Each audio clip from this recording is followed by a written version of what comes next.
আমরা ছেঁড়া ফাড়া তাঁবুগুলো আর বিক্ষিপ্ত জিনিসপত্র একত্র করে শুকানোর ব্যবস্থা করলাম। বেলা চললে দুই অশ্বারোহী এসে হাজির হলো।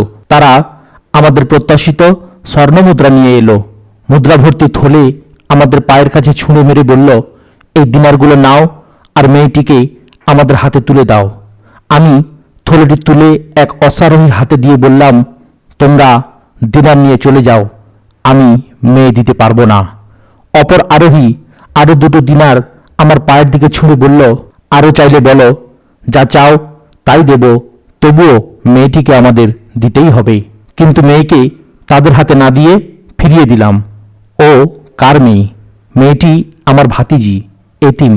শ্বেত শ্বশ্রুধারী বুড়ো বলল। আল হাকাম দুহাত দেখে বলল, আমার হাত খালি, মেয়ের দাম দেওয়ার মতো কিছুই আমার হাতে নেই। আপনারা কি আল্লাহর ওয়াস্তে বিনা দামে আমাকে মেয়ে দেবেন?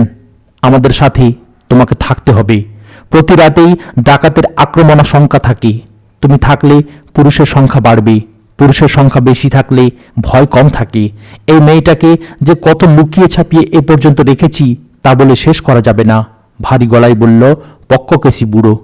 বুড়োর প্রস্তাবে সম্মত হল আল হাকাম।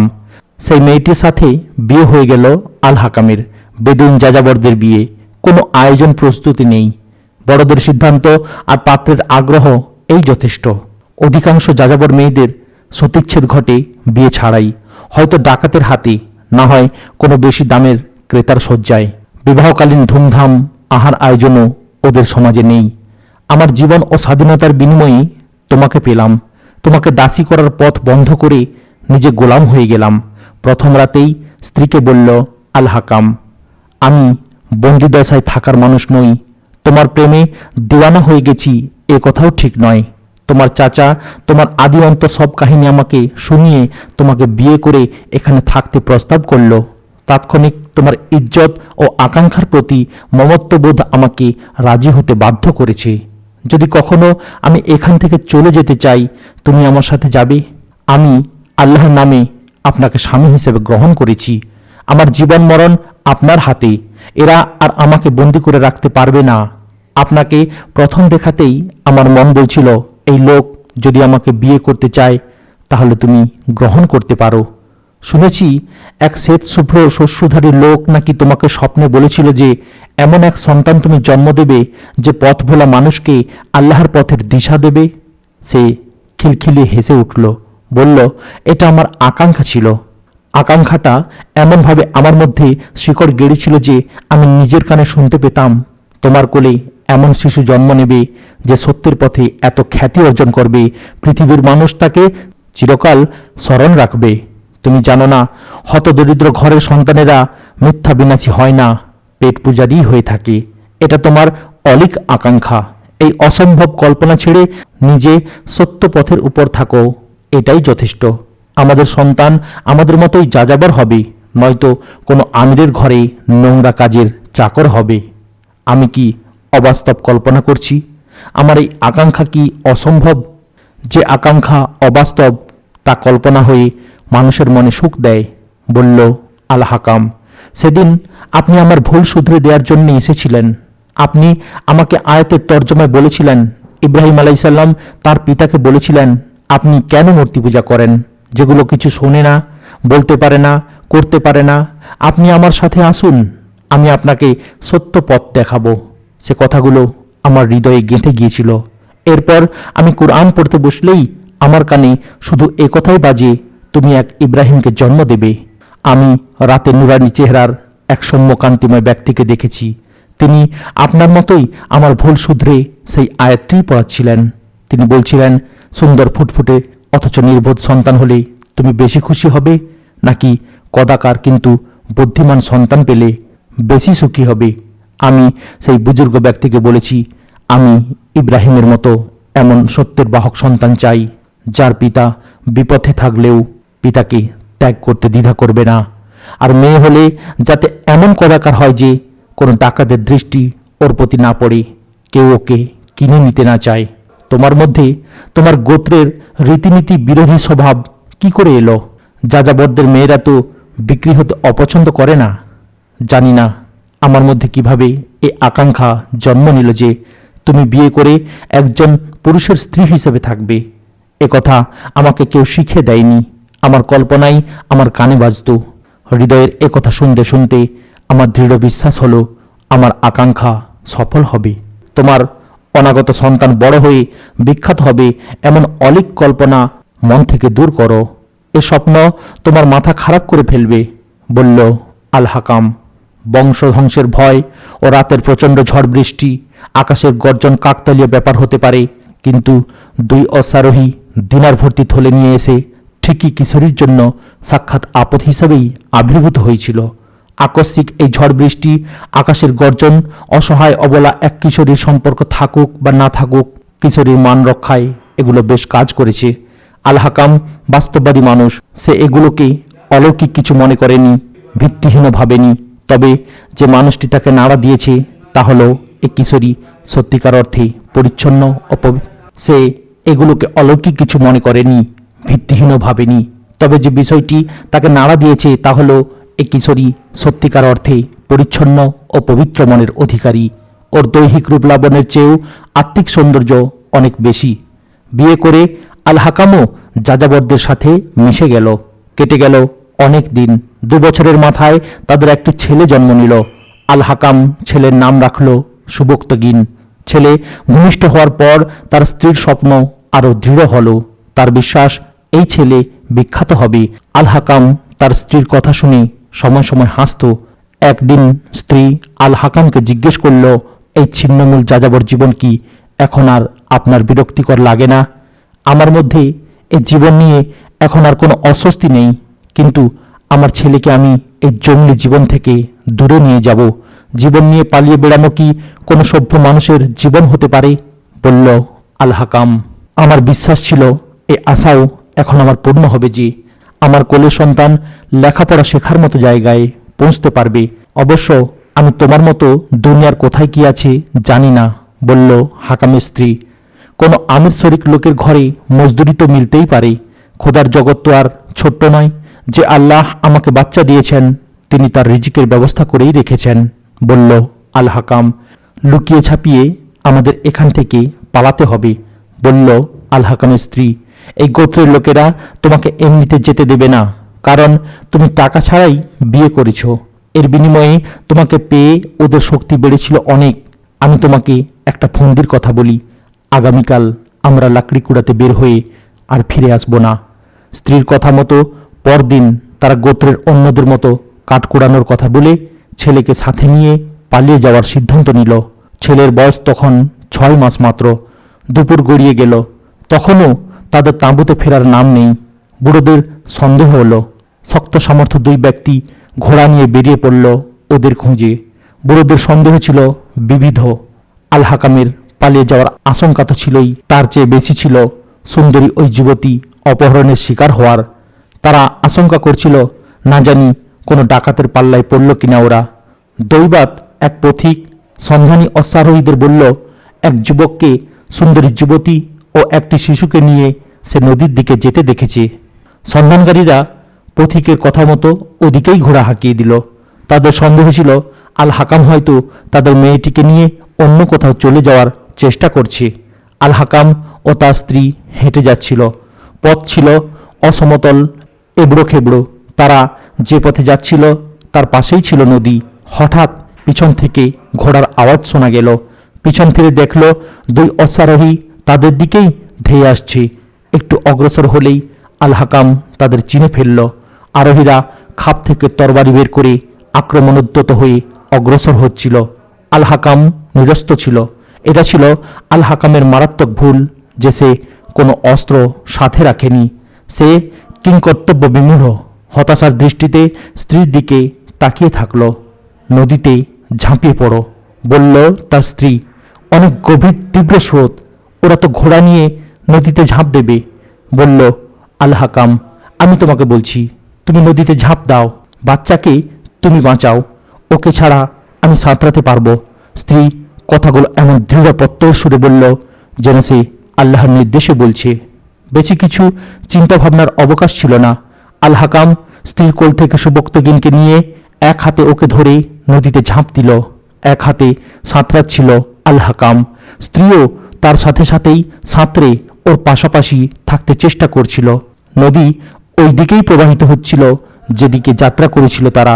সন্ধানী অশ্বারোহীরা এদের নদীতে ঝাঁপ দিতে দেখে তীরে ঘোড়া থামালো এবং চিৎকার করে ওদের হুঁশিয়ার করল, কিন্তু ততক্ষণে ওরা নদীর মাঝামাঝি চলে গেছে। ভাগ্যক্রমে নদীর ওপারে গভীরতা কম ছিল। এক পা আর এক হাতে সাঁতরাতে সাঁতরাতে অবশ হয়ে আসছিল আল হাকামের হাত পা। শরীরের সমস্ত শক্তি দিয়ে সে নিজেকে ও শিশুকে পানির উপর ভাসিয়ে রাখছিল। এক পর্যায়ে অবস্থা এমন হলো যে আল হাকাম আর সাঁতরাতে পারছিল না।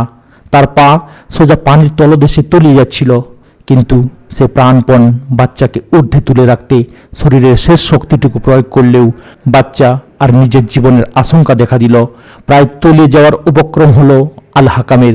হঠাৎ তার পা মাটি স্পর্শ করল। সে সোজা হয়ে দাঁড়িয়ে গেল। শুকুর আল্লাহর, নদীর কুল যেন তাদের বাঁচাতে এগিয়ে এলো।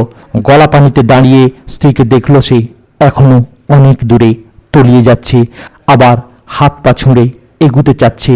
চিৎকার করে বলল আল হাকাম, দাঁড়িয়ে যাও, ওখানে ওখানে পানি কম। কিন্তু ওর কানে যাচ্ছিল না সেই ডাক। আল হাকামও দাঁড়িয়ে থাকতে পারছিল না। স্রোতের তীব্রতায় শক্ত করে দাঁড়ানো অসম্ভব।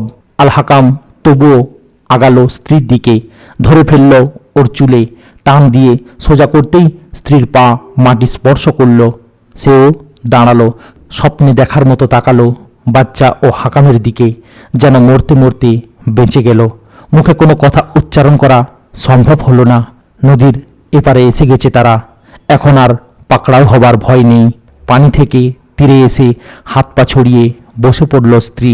আল হাকামও ছেলেটিকে কোলে শুইয়ে দিয়ে পা ছড়িয়ে বসল। ক্লান্ত, ভীষণ ক্লান্ত উভয়ে। শরীরে হাঁটার মতো শক্তি তাদের নেই। অনেকক্ষণ বিশ্রাম করে তীর থেকে অদূরে শহরের দিকে তারা অগ্রসর হলো। পৌঁছল শহরে। এখানকার লোকগুলো তাদের দিকে তাকাচ্ছিল চিড়িয়াখানার আজব চিড়িয়া দেখার মতো।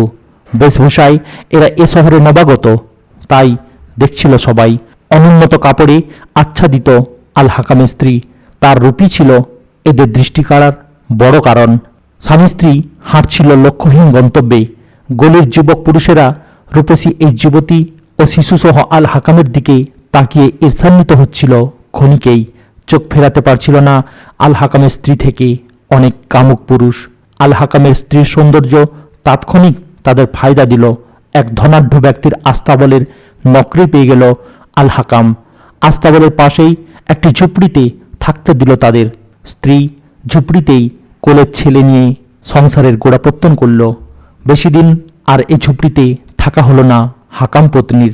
ডাক এলো মহল থেকে। তাকে নিয়োগ দেয়া হলো মহলের পরিচারিকার পদে।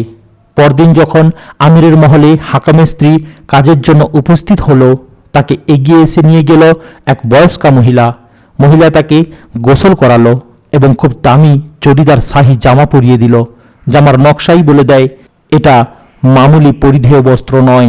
এটা এমনভাবে ডিজাইন করা আর কাপড় এত পাতলা যে শরীরের ভাঁজগুলো দেখা যায়।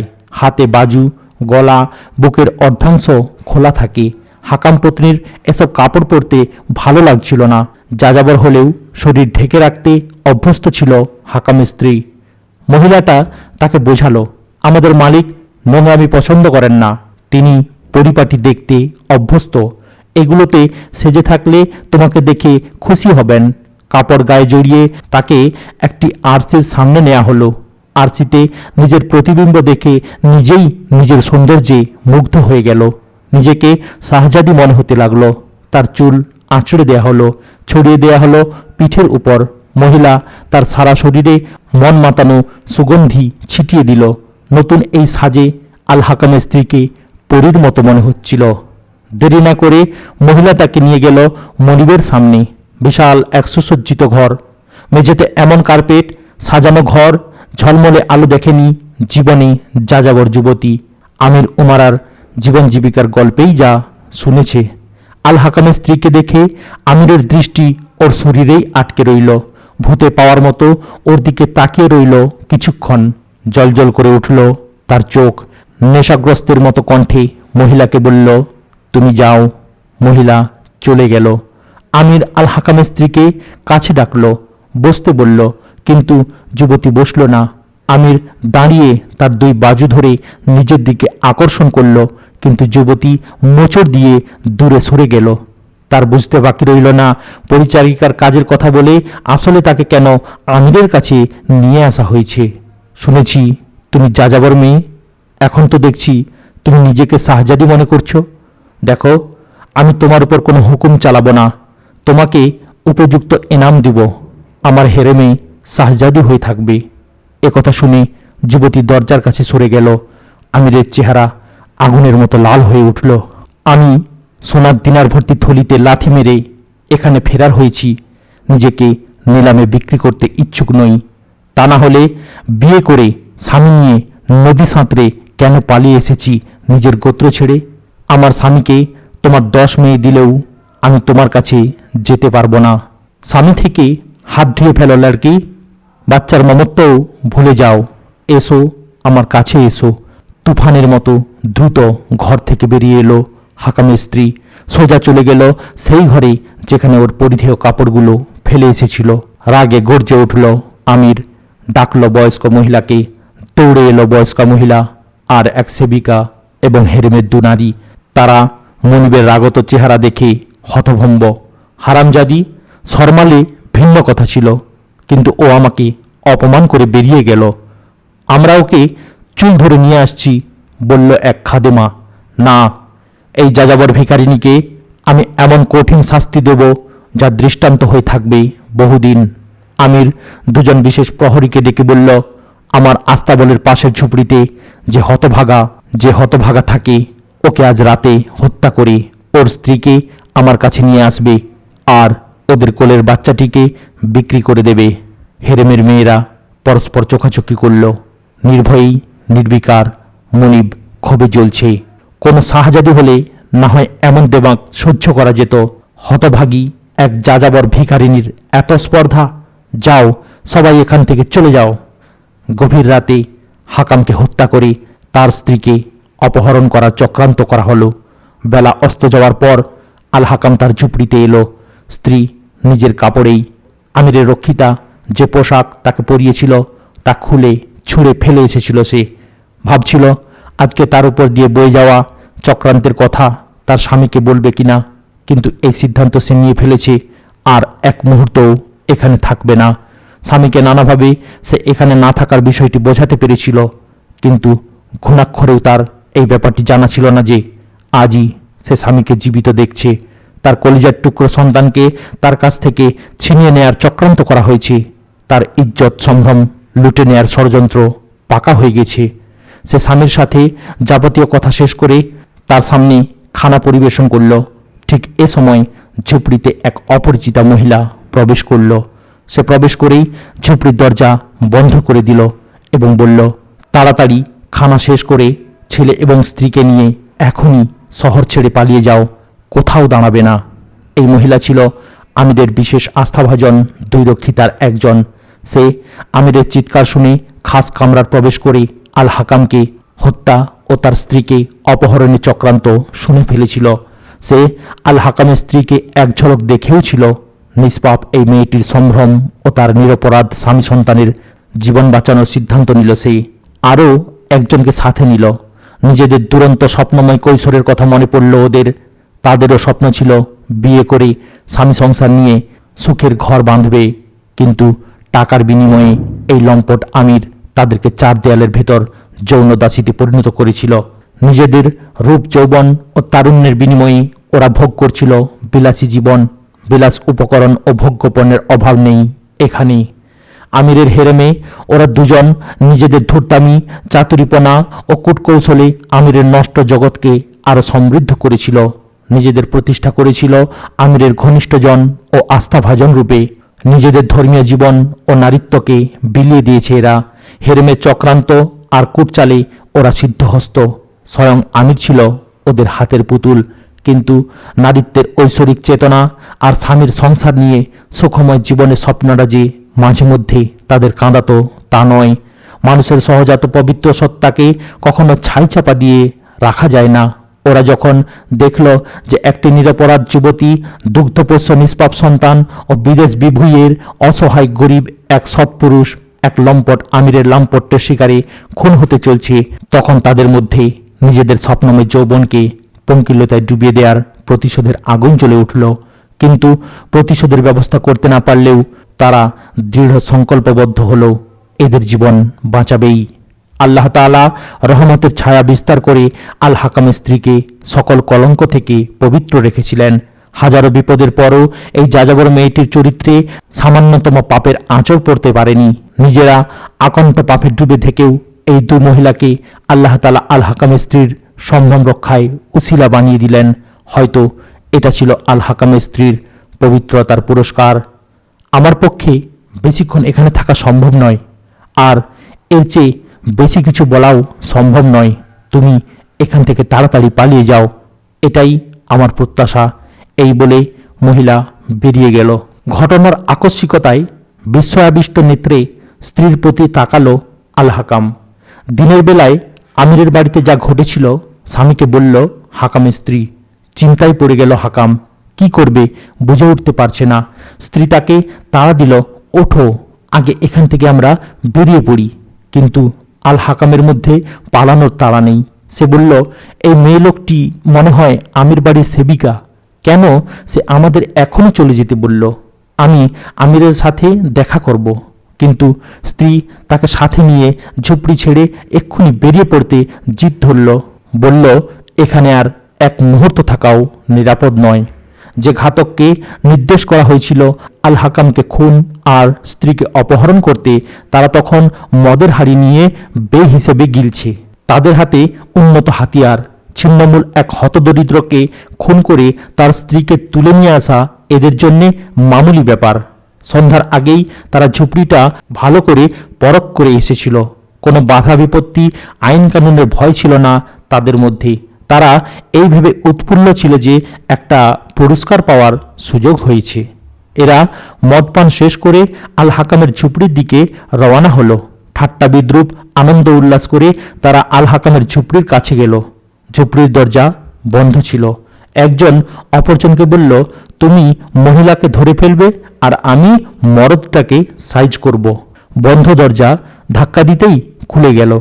ঘরের ভেতরটা অন্ধকার। ওরা গর্জে উঠল, কে আছিস, বের হ। কিন্তু নিস্তব্ধ। ওদের হুঙ্কার ওদের কানে ধ্বনিত হলো। অন্ধকারে হাতেড়ে খোঁজাখুঁজি করল, কোনো মানুষজন পেল না। ঝুপড়ি ভুল হয়েছে ভেবে ওরা সেখান থেকে অন্য ঝুপড়ির খুঁজে বেরিয়ে গেল। ততক্ষণে আল হাকাম স্ত্রী সন্তান নিয়ে শহরের বাইরে চলে এসেছে। আমাদের জন্য আল্লাহর জমিনও বুঝি সংকীর্ণ হয়ে গেছে, হতাশ কণ্ঠে বলল আল হাকাম।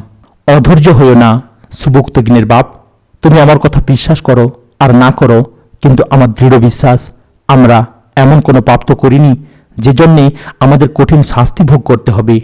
আমার কোনো সন্দেহ নেই যে আমি সেই কাঙ্ক্ষিত সন্তানকেই ভূমিষ্ঠ করেছি যার ইশারা আমি পেয়েছিলাম। তুমি একটি বদ্ধ পাগল, তোমার জন্যই আমাদের এই শাস্তি, ক্ষুব্ধ কণ্ঠে বলল আল হাকাম। সম্পূর্ণ একটা ভ্রান্ত বিশ্বাসে লিপ্ত রয়েছে তুমি। বিরাট অলি বুজুর্গ জন্ম দিয়ে ফেলেছ। এই বিশ্বাস দিমাগ থেকে দূর না করলেই তোমার কপালে দুর্ভোগ শেষ হবে না। কোরআন শরীফকে তাবিজ মনে করো না। তোমাকে বিয়ে করাটাই আমার ভুল হয়েছে। গরিবের বউ অসুন্দর হলেই শান্তিতে থাকা যায়। এখন আমি তোমাকে পাহারা দেব না পেটের আহার যোগাবো? আমার হেফাজত আমিই করব, তোমাকে কিচ্ছু করতে হবে না। তুমি কোরআন পড়তে জানো, অর্থ বোঝো, এরপরও মুখে এমন কথা কিভাবে উচ্চারণ করো? স্ত্রীর জবাবে কোনো কথা বলল না আল হাকাম। রাগে ক্ষোভে নিঃশব্দে ভাগ্যের মুণ্ডুপাত করছিল আল হাকাম। ইসলাম ও আল্লাহর রহমত থেকে সে এখন নিরাশ। চলো ফিরে যাই। কোথায়? তোমাদের কবিলায়। হয়তো ওখানে, নয়তো আশেপাশেই পাওয়া যাবে তাদের, বলল হাকাম। ওখানে না গিয়ে বরং ঘোড়াওয়ালা মনিবের কাছেই চলো। আমার শরীর বিক্রি করে তোমাকে কাড়ি কাড়ি টাকা এনে দেব। তুমি আরাম বিছানায় শুয়ে শুয়ে খাবে আর আত্মপ্রসাদে মেতে থাকবে এই ভেবে যে বউটা আমার সুযোগ্যই বটে। শুনি কোন ধাতের পুরুষ তুমি? দেখো, আমি আমার ছেলেকে তোমার মতো কাপুরুষ হতে দেব না। ক্ষুব্ধ বাঘিনীর মতো ক্ষিপ্ত কণ্ঠে বলল স্ত্রী, আগে তোমার ছেলে বাঁচুক সেই দোয়া করো, তারপর না হয় শাহেনশা বানাবে। তিরস্কারের সুরে বলল আল হাকিম, আমার ছেলে বেঁচে থাকবে। দেখো, একদিন ইব্রাহিমের মতো তোমাকে বলবে, আব্বু, আমি যে জ্ঞান লাভ করেছি তা তোমাকে দেয়া হয়নি, তুমি আমার হেদায়েত মতো চলো, আমি তোমাকে কামিয়াবির পথ দেখাবো। স্বামী স্ত্রীর মধ্যে এক ধরনের আদর্শিক লড়াই শুরু হয়ে গেল। পুরুষালী উদ্বেগ আর হতাশা হাকামকে কাবু করে ফেলেছিল। সেই সাথে স্ত্রীর মধ্যে বিরাজ করছিল নিজের স্বপ্নের প্রতি অবিচল আস্থা। স্বামীর বিরূপতায় ও স্বপ্ন পূরণের বিঘ্নতায় হতাশা তাকে বিব্রত করছিল, কিন্তু পূর্বাপর ঘটনা তাকে নিজের আত্মবিশ্বাসে আর অবিচল করেছিল। ফলে দুজনের দুই মেরুকরণে লাগামহীন হয়ে পড়েছিল ভাষা। পরস্পর বিতর্কের মাঝে পথ চলছিল তারা। এক পর্যায়ে চুপ হয়ে গেল আল হাকাম। সেই রাত থেকে আবার তারা যাযাবর জীবনে ফিরে আসে। ব্যতিক্রম এতটুকু যে আগে তারা থাকতো লোকালয় থেকে দূরে, আর এখন থাকে লোকালয়ে। শহরের উপকণ্ঠে এখানে সেখানে, শহরে এটা ওটা করে পানাহার জোগাতে আল হাকামের তেমন কোনো বেগ পেতে হয় না। দিন কোনো মতে চলে যায়। 2 বছর এক শহরে থাকার পর আল হাকাম অন্য এক শহরে পাড়ি জমালো। স্ত্রী তার কাছে বায়না ধরল, এখন আর ভবঘুরের মতো এখানে ওখানে থাকা নয়, কোথাও স্থায়ী ডেরা তোলো। ছেলেকে কোনো মসজিদে পড়তে দিতে হবে, নয়তো ওরও আমাদের মতো এখানে ওখানে ঘুরে ঘুরে জীবন কাটাতে হবে। বছরখানেক আগেই আল হাকাম ও তার স্ত্রী ছেলেকে কুরআন শরীফ পড়াতে শুরু করেছিল। মা লক্ষ্য করেছিল তার ছেলে অন্য যাযাবর শিশুদের চেয়ে ভিন্ন। সে অন্য শিশুদের থেকে আলাদা চরিত্রের, কেমন যেন গম্ভীর, ভাবুক, কথা বলে, বুদ্ধিদীপ্ত। অন্য বাচ্চাদের মতো বাজে জিনিসের বায়না ধরে না, কোনো জিনিসের জন্য জেদাজেদি করে না। মা এও লক্ষ্য করেছে তার ছেলে পড়ালেখার প্রতি খুব মনোযোগী, পরিষ্কার পরিচ্ছন্নতা তার পছন্দ। এক পর্যায়ে মায়ের সে আশা পূর্ণ হলো। আল হাকাম এখন মনস্থির করল এখানে কিছুদিন থাকবে।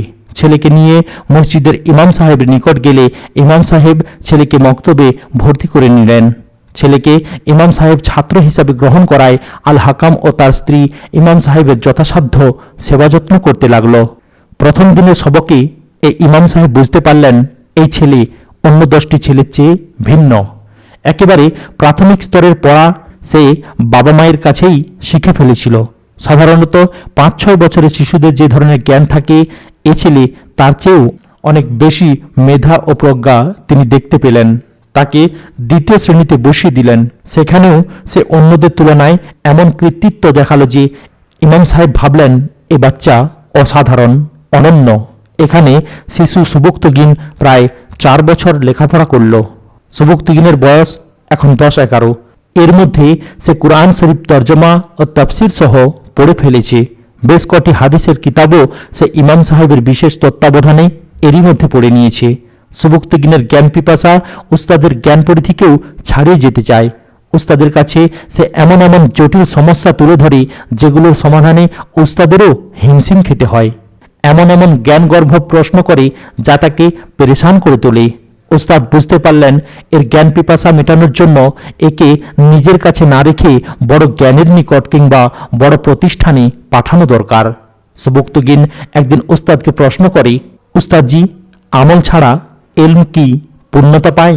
তরবারির জোরে আল্লাহ রসুল সাল্লাল্লাহু আলাইহি ওয়াসাল্লামের পয়গামের প্রসার ঘটানো কি জায়েজ? আমি যদি সারা দুনিয়াতে কোরআন হাদিসের পয়গাম ছড়িয়ে দিতে চাই, তবে এর পদ্ধতি কি হওয়া উচিত? এ ধরনের দূরদৃষ্টি সম্পন্ন হাজারো প্রশ্নের মুখোমুখি হতে লাগলেন সুবক্তগিনের উস্তাদ। শিষ্যের ভবিষ্যৎ নিয়ে তিনি উদ্বিগ্ন হয়ে পড়লেন। অনেক ভেবেচিন্তে একদিন আল হাকামকে ডেকে তিনি বললেন, তুমি ছেলেকে বোখারা নিয়ে যাও। তিনি একজন বিজ্ঞ আলেমের ঠিকানা দিয়ে বললেন, তোমার ছেলের মধ্যে আমি এলেমের যে তৃষ্ণা দেখেছি তা নিবারণ করতে না পারলে ও পাগল হয়ে যাবে। শুধু জ্ঞান পিপাসাই নয়, ওর মধ্যে আমি সুপ্ত যে বীরত্বের লক্ষণ দেখেছি, ওকে যদি সমর বিষয়ে প্রশিক্ষণ দেয়া হয় তবে এই ছেলে একদিন বিখ্যাত হবে। বর্তমানে চতুর্দিকে যুদ্ধ বিগ্রহ চলছে। মুসলমান রাজা বাদশাহরা পারস্পরিক হানাহানিতে লিপ্ত রয়েছে। এর সুযোগে কাফের বেঈমানেরা মুসলমানদের বিচ্ছিন্ন করে গোলামে পরিণত করছে। এই ছেলে এসব নিয়ে গভীর চিন্তা করে। সাধারণত গরিবের ঘরে এমন মন মানসিকতার ছেলে মেয়ে জন্ম নেয় না। বড় কিছুর আশা করাও গরিবের সন্তানের জন্য মানায় না। তবুও যদি ভাগ্য প্রসন্ন হয়, কোনো সুযোগ পায়, তবে এই ছেলে আল্লাহর জমিনে আল্লাহর শাসন কায়েম করে ক্ষান্ত হবে। মুশকিল হলো ওর মধ্যে দারুণ নীতিবোধ কাজ করে। নীতি আদর্শের উপর অটল থেকে জীবনে বড় কিছু করা বড়ই কঠিন, তবে নীতিবানের দ্বারাই বড় কিছু হওয়া সম্ভব। সুবক্তগিন এমন এমন নীতি আদর্শের কথা বলে যা কখনো আমি তাকে বলিনি। হয়তো ওকে ওর জীবনে বহু ঝড় তুফান মোকাবেলা করতে হবে। নীতি নৈতিকতার কথা ওকে আমি বলেছি। বলল, আল হাকাম, আমার এলেম কালাম বেশি নেই, তবে আমি ন্যায়ের প্রতীক নরসেরওয়ার অধস্তন বংশধর। আমি বাপদাদা ও মুরব্বীদের কাছে যেসব ন্যায় নীতি ও ইনসাফের কথা শুনেছি সেসব আমি ছেলেকে বলেছি। তাছাড়া বাড়িতে সারাক্ষণ ওকে কোরআন কিতাব নিয়ে পড়তে দেখেছি। কিতাবাদি থেকেও সে আদর্শ বাণীগুলো রপ্ত করেছে। তুমি একে বুখারায় নিয়ে যাও। আমি একখানা চিঠি লিখে দিচ্ছি। ওখানে তোমার ভালো কর্মসংস্থানও হয়ে যেতে পারে। আর হ্যাঁ, একা যেও না। ওই পথটা খুবই ঝুঁকিপূর্ণ। পথে ডাকাত লুটেরাদের খুবই উৎপাত। তোমার তেমন কোনো সহায় সম্পদ না থাকলেও তোমার স্ত্রী বড় রত্ন। এমন যেন না হয় যে এই বিদুষী মহিলাকে জীবনের জন্য হারিয়ে ফেলো। তাছাড়া এই ধরনের শিশু কিশোররাও খুব বেশি অপহরণের শিকার হয়। কাজেই কোনো বণিক দলের সঙ্গী হবে। কিছুদিন অপেক্ষা করো। বড় কোনো কাফেলা ওই দিকে গেলে আমি তোমাকে খবর দেব, বললেন মসজিদের ইমাম।